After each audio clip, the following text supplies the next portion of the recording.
my last video of 2023, our number 2 pick. Very good choice here.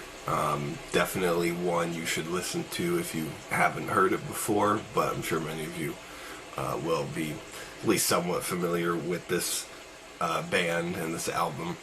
Released in 1982 on ROIR. It's the debut album from Bad Brains. In my opinion, the best punk album of all time. It basically takes the, sophisticated and intelligent lyrics of a band, punk bands like Joy Division or Bad Religion, and combines it with the, crass and attitude of, punk bands like Sex Pistols or The Adolescents. Just an outstanding album. The first time I ever heard it, I was just kind of blown away. Like, wow, this is not what I was expecting at all. It's not like a lot of other punk. It's not really like any other punk album, and it's not a very long album either, as is the case with many punk albums. But just very eclectic styles and diverse styles, really. Opens up with Sailing On, great opening track. You're kind of introduced to the lead singer HR's super fast vocal delivery and very weird vocal delivery where he's kind of bouncing the melodies up and down really, quickly, and kind of got the voice cracks going on, very animated vocals, which is really fun to listen to. Definitely had a huge influence on, a lot of singers later on. But yeah, the opening track, Sailing On, how it kind of has this, real fast, upbeat, hardcore punk sound, and then ends with this nice, pretty little melody, kind of blissful sound, unexpected way to end it. And then snare drum roll right into the next song, Don't Need It, which is like a minute long, super fast again, and heavy. Very cool transition, the way they put those two songs back to back. And then right into Attitude, another short, fast song, right into The Regulator, another short, fast, minute-long song. And it's one of those albums where you almost don't even know which song is which unless you're really paying attention or you listen to the album a lot.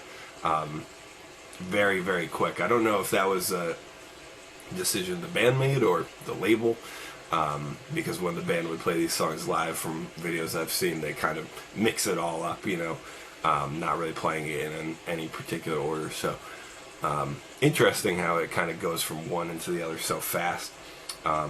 Next song, Band in DC, is kind of one of the big songs on the album.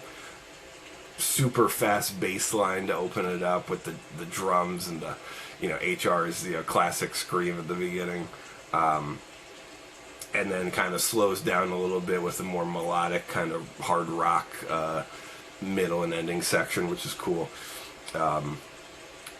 And then something very interesting happens. The album takes a 180-degree turn into reggae, and the song Jaw Calling, this really nice, great sounding bass guitar, very sub-bassy sounding, but it sounds great on speakers. If you listen to it on like some really big speakers, you can hear it nice and light, little clean guitar work with some delay and chorusy effects going on.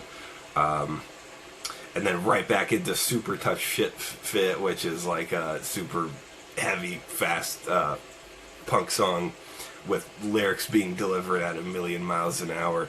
So fast you can barely understand what he's saying. But the funny thing is, a lot of the lyrics are actually kind of deep and like poetic, which is really cool that he would deliver such lyrics that way. And then closing that opening side with Leaving Babylon, probably my favorite song in the album. classic reggae song that a lot of other bands would cover later on, like 311 and Sublime. Their versions are awesome too. So then the next song, to start off the second side, you got Fearless Vampire Killers, short, quick punk song, which is definitely one of the best songs of the album, kind of a more hard rock, heavy metal sounding song, very cool riffs. Big Takeover, another hard rocking song. Pay to Come is a song that a lot of fans really love, with some cool like delay effects on the vocals that make it almost more like psychedelic sounding, which is cool. Right Brigade's got that,